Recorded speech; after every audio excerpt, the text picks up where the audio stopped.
Well, good evening. This is Madam Whip-Ass, and I'm here today because I just got something that's really troubling me. This video is going to be about Afrika Bambaataa and his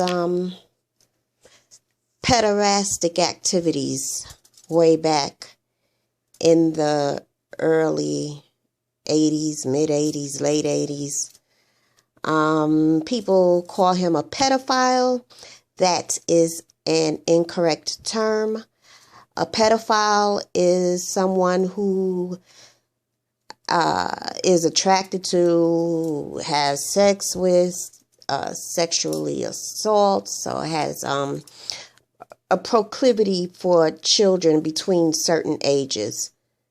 And I think that age might be 6 to something like, 12. And a pederast is someone who has sexual proclivities for teenagers, 13 and up. And so, shout out to Star.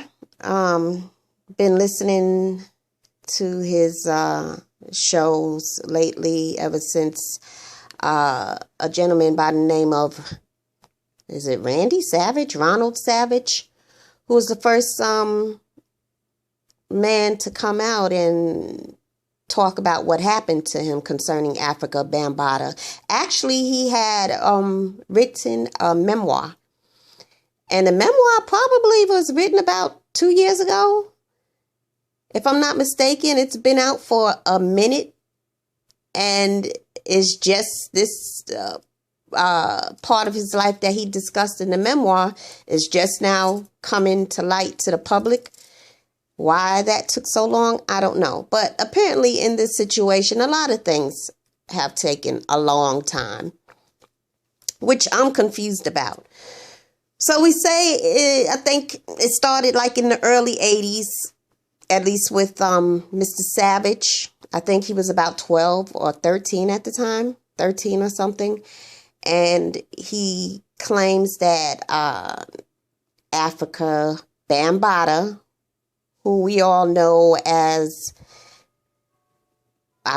could we consider him the architect of hip-hop?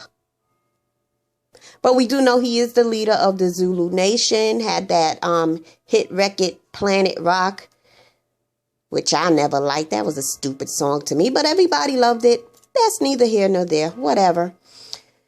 And he always dressed weird, sometimes he looked like he was from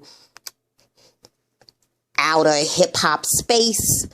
He was just always weird to me. But then again, all those rappers back in the days, in the late 70s, early 80s, why did they dress like superheroes and stuff? That's neither here nor there as well. Whatever. So anyway, we all know who Afrika Bambaataa is. And so, Mr. Savage goes on to say that Afrika had, masturbated him, had him masturbate Afrika himself.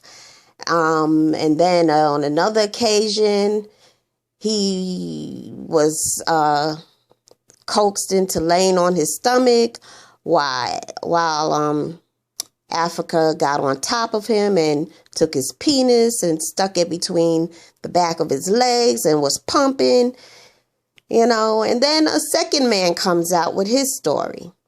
And then the third man who comes out, a real hard rock brother, his name escapes me. Poppy, that's his name. And every Poppy I know is hard rock. And, hey, Poppy talked about his experience. Okay. And now, I go on in different groups. I'm originally from East Elmhurst, where a lot of famous rappers have originated from. A lot of people that I know very, very well, grew up with. And so, in the group, and they're saying, yeah, we heard about that since the 80s, And all of a sudden, everybody's told about, yeah, we heard about that. We heard about that. And I'm saying to myself, how in the name of God does so many people hear about this grown man molesting little boys and nothing is done to stop him? Except now in 2016. I am greatly confused. Now, one of the faults, or, something that's human nature, is that we tend to, make the mistake of thinking and feeling that, everybody in the world thinks like us, or, we just think other people view the world out of the same lens that we do. That's just a natural mistake us humans make. So I said that because I recall a relative, a male relative. He was about 10 years old. And 10 years old, we're talking about back in the early 70s, like 1971, 1972, somewhere around there. He's 10, right? Long story short, a man who was a friend of the family, one morning, 10-year-old is sleeping, sharing a bed with his brother, who was a couple of years younger than him. This man comes into the room and starts trying to shove his tongue in the mouth of this 10-year-old boy. The boy is 10. Do you know? Right away, that boy told his mother. There was no waiting. There was no keep it a secret. None of that. He told right away at 10 in the early 70s. So if you can understand my confusion, I don't get 13, 14, 16, 18-year-old boys and young adult men who have had, an even worse experience than another man trying to stick his tongue down your throat. And they don't say anything. And I don't understand how many people in the neighborhood, in the area, all the way out as far as Queens, in my neighborhood, knew about these activities concerning Afrika Bambaataa. And nobody goes to the authorities. You can't tell me that at least one adult in the project building where Afrika Bambaataa resided did not hear rumblings, a rumor, and nothing was done. Now, I'm not blaming victims. I'm definitely a victim advocate. I can understand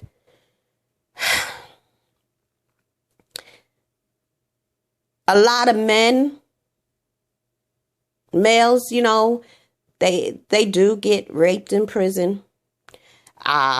More often than not, there are quite a few men who maybe were hanging out in the club and were going on their way home and got jumped and raped by another man. That has happened. I've heard a couple of stories personally from men who have had such an experience. So yeah, men ain't going to talk about things like that. I can kind of understand it. But then when I look at my relative who was a 10-year-old boy at the time, he had no problems telling right away.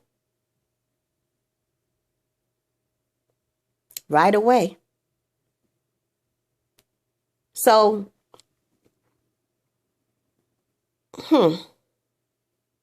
it's definitely interesting.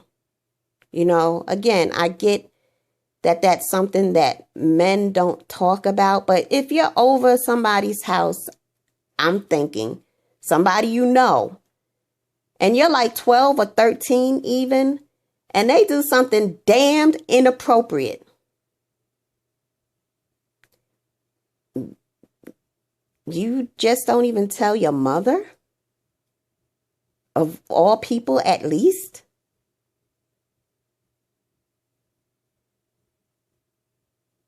Your father?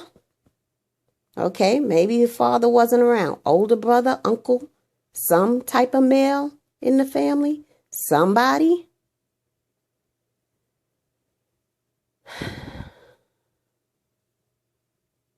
However, I'm just now reminded, I think the brother Poppy was talking about, Africa Bambaataa did a lot for these young men. Some of them, a lot of them were troubled.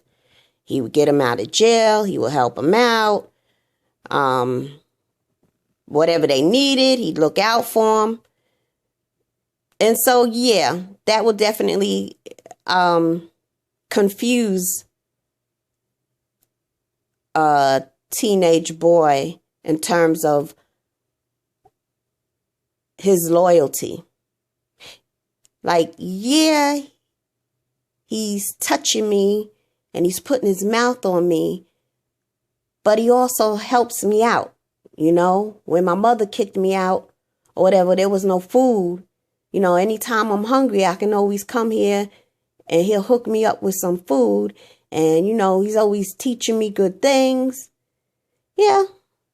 So, that's all part of the grooming process. They don't know that they're being groomed at that time. But now that they are adults,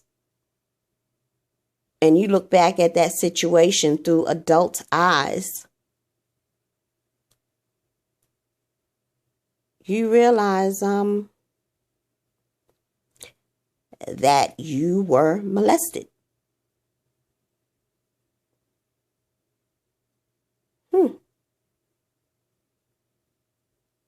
So anyway, I guess I just used this video to talk some stuff out and process this, for my own self. But, and yet I'm still confused. I'm still confused because, all right, so what I just talked out was, how I can see a teenage boy being confused and about loyalty and being molested and all of that. But still, there was so much rumblings going on. All over. People in Brooklyn knew. People in Staten Island knew. People all the way out in Jamaica, Queens, and East Elmhurst heard about these things. So we're talking about hundreds of people. What the hell is wrong in the black community that we can hear that a grown man is fondling kids, performing fellatio and committing all types of sexual crimes against children? Nobody says or does anything. They all talking now, 30 years later. You would think they would have been talking 30 minutes later after hearing this. Something is wrong. Something is wrong.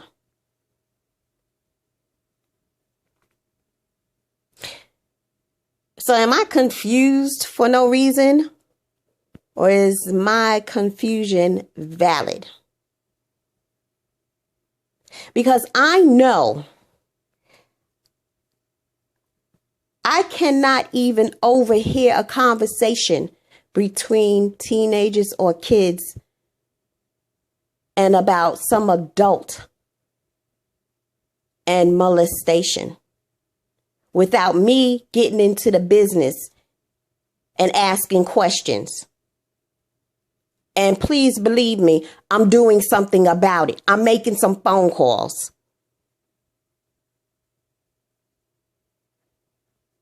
I just don't get it. I don't understand how you can be an adult, even a young adult, 21, 22, 26, and hear such a thing and not, you don't say nothing about it. You don't do nothing about it. But 30 years later, oh, you got so much to say now. You know what you should do right now? I'm going to keep this video clean. I think I'm done right now. Leave your comments, your thoughts, your views in the comments section. And thank you for listening. Have a great day.